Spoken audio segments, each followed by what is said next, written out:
अब शास्त्र अनुकूल साधना से भक्ति रूपी पौधे को हम सुचारू ढंग से बीज कर यानी जड़ की पूजा शुरू करेंगे। पूर्ण परमात्मा की साधना से आपको इतना सुख हो जाएगा, आप सोच भी नहीं सकते कि भगवान इतना सुख देता है।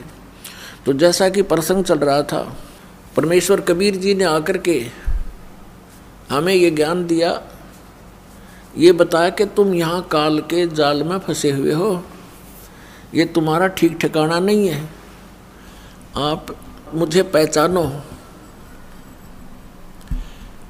और उसके लिए बताया करते थे कि जिस क्रिया को तू करते करते सारा जीवन व्यर्थ कर देता है, ये तेरे साथ नहीं चलता। जैसे परमात्मा ने बताया कि तुम जिस शक्ति को परमात्मा मान रहे हो, ये भगवान नहीं है। मुल्ला माया मग में बैठी हंसा चुन चुन खाई, ये ज्योत स्वरूपी अलख निरंजन कह मैं ही करता भाई। एक न करता दो ना करता, ये 9 बना दिए भाई, और 10वां भी धुंधर में मिल जा सत कबीर दुहाई। क्या बताते हैं कि ये ज्योत निरंजन काल कहता है मैं ही भगवान हूँ और कोई परमात्मा नहीं है। जैसा कि शिव पुराण विद्वेश्वर संहिता के अंदर ये काल भगवान कहता है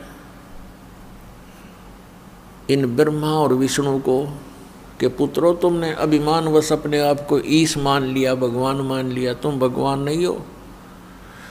इस संसार का मैं ही करता हूँ, मेरे अतिरिक्त कोई परमात्मा नहीं है। तो यहाँ भगवान कहते हैं कबीर परमेश्वर जी की महिमा से परिचित हुए, फिर गरीबदास साहिब जी को यथार्थ ज्ञान दिया।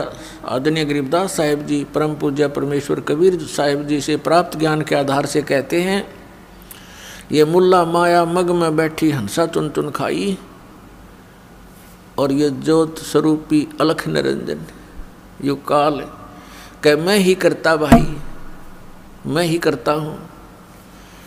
जगत का पेखना पेख्या दणी का नाम न लेखा, जगत का पेखना पेख्या दणी का नाम न लेखा। जो मालिक है उसका कितना जिक्र भी नहीं।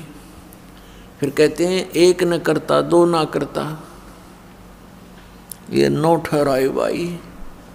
कहते एक भी भगवान मना काम चलाए इनका, इन 9 भगवान बना दिए।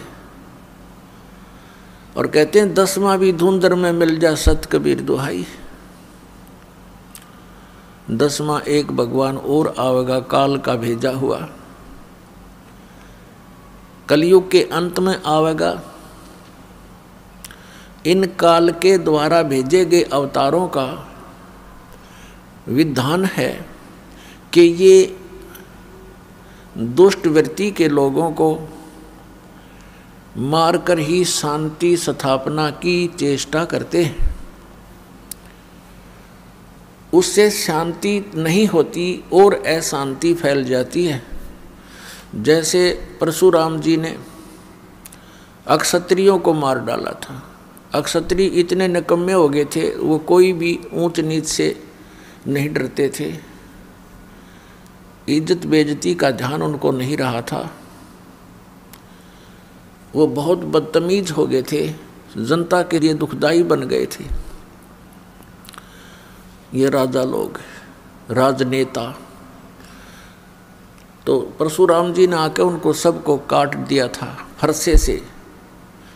लेकिन परमात्मा कबीर जी कहते हैं कि ये कोई समाधान नहीं है शांति स्थापना का और बुराई को नाश करने का। इससे तो और बुराई बढ़ गई।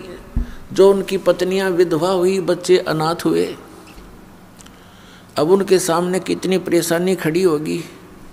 कोई उनकी बेइज्जती कर रहा है, इज्जत लूट रहा है, बच्चों के लिए परवरिश का कोई साधन रहा नहीं। ये खाक शांति उत्पन्न की उन्होंने, और क्या खाक उन्होंने ये बुराई मिटाई।